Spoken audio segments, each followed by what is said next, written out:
Թուրքիայում շարունակվում են Ստամբուլի քաղաքապետ, նախագահի հավանական թեկնածու, հեղինակավոր ընդդիմադիր գործիչ Էքրեմ Իմամօղլուի ձերբակալության առիթով զանգվածային բողոքի ցույցերն ու հանրահավաքները։ Իմամօղլուի դեմ իշխանության իրականացրած արշավը ընդդիմությունը պետական հեղաշրջման փորձ է անվանել։ Թեմայի շուրջ կզրուցենք Արտյոմ Երկանյանի հետ։ Արտյոմ, ինչու է մեղադրվում ու ինչու է նրա ձերբակալությունը համեմատում հեղաշրջման փորձի հետ։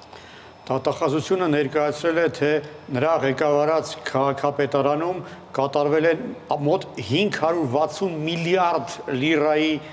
մեքենայություններ եւ որ քաղաքապետ Էքրեմ Իմամօղլուն այդ ամենի մասին տեղյակ է եղել, իսկ որոշ դեպքերում նույնիսկ մասնակից է եղել այդ մեքենայությունների։ Պաշտոնական այդ վարկածի համաձայն խախտումները տեղի ունեցել մունիցիպալ այդ պայմանագրերի բաշխման արդյունքում։ Մոտ 100 բարձրաստիճան պաշտոնյա ձերբակալվել է, դրանց թվում կան նաև հայտնի դեմքեր, իսկ կոնկրետ Իմամօղլուի դեմ 2 քրեական գործ է հարուցվել, մեկը կապված է կոռուպցիայի հետ, իսկ մյուսը ահաբեկչական խմբավորումներին աջակցություն ցուցաբերելու հետ է կապված, թե իբրև թե նա ֆինանսավորել է քրդական բանվորական կուսակցությանը, որը Թուրքիայում համարվում է ահաբեկչական։ Ամենայն հավանականությամբ արդեն մարտի 23-ին Էքրեմ Իմամօղլուին կալանքի որոշում է կայացվելու։ Եվ այդ դեպքում կարծում եմ իրավապաշտպան կազմակերպություններից շատերը նրան քաղբանտարկյալ կհամարեն։ Եթե հաստատվի այս տեղեկությունը, Ստամբուլում արտաքին կառավարում է նշանակվելու եւ փաստացի իշխանությունը Թուրքիայի խոշորագույն քաղաքի անցնելու է նահանգապետ Դավութ Գյուլի, ով Էրդողանի հավատարիմ թիմակիցն է։ Այսպիսով Էրդողանը կարողանա վերահսկողության տակ առնել Թուրքիայի խոշորագույն քաղաքը, որը ընդդիմության այսպես որջ են համարում իշխող կուսակցությունում։ Ընդդիմադիրները համարում են, որ տեղի ունեցածը քաղաքական ենթատեքստ է ենթադրում,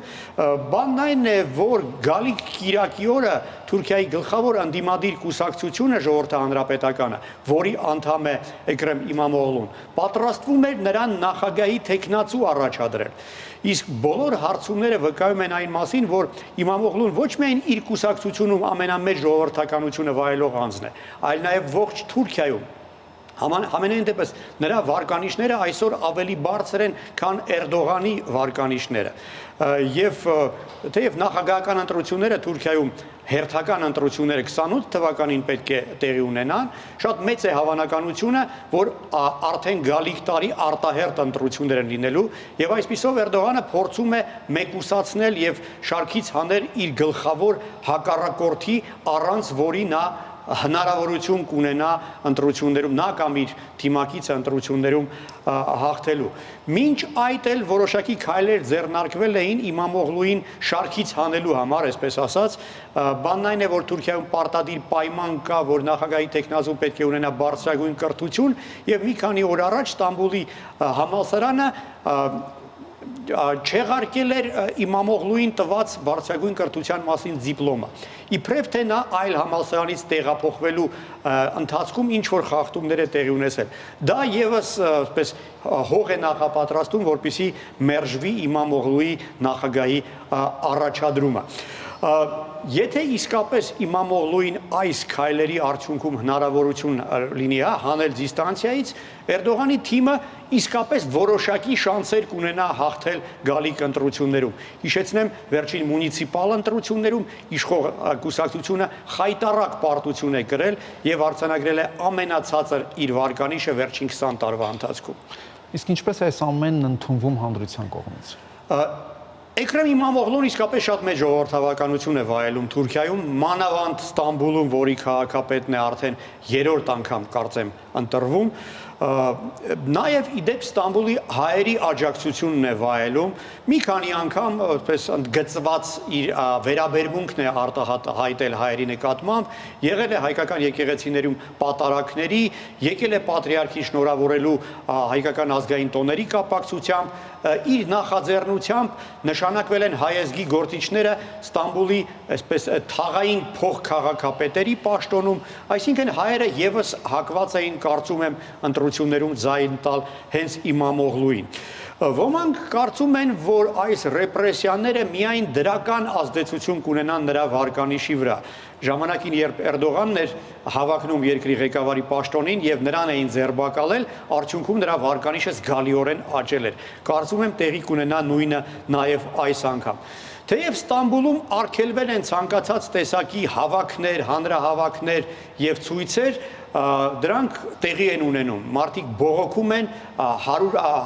հազարավոր մարդիկ հավաքվում են բողոքի ցույցերի եւ արդեն բախումներ են արձանագրվել ոստիկանության հետ, որոնց արդյունքում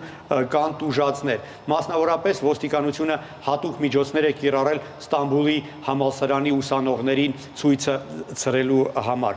Մի շարք ճանապարհներ, որոնք տանում են դեպի Ստամբուլ, փակվել են ոստիկանների կողմից, որպեսզի գավառներից մարդիկ չկարողանան գան հասնել Ստամբուլ բողոքի ցույցերին մասնակցելու համար։ Արդյոք ինչի կարող է այս ամենը հանգեցնել ի վերջո։ Գլոբալ հետևանքներ կարող է ունենալ, եթե Էրդողանը չհրաժարվի այս ռեպրեսիաներից, Թուրքիան կարող է դառնալ տոտալիտար երկիր, Ադրբեջանին նմանեցնող այսպեսի մի երկիր, հա։ Ինչ ուզում ենք ասել, բայց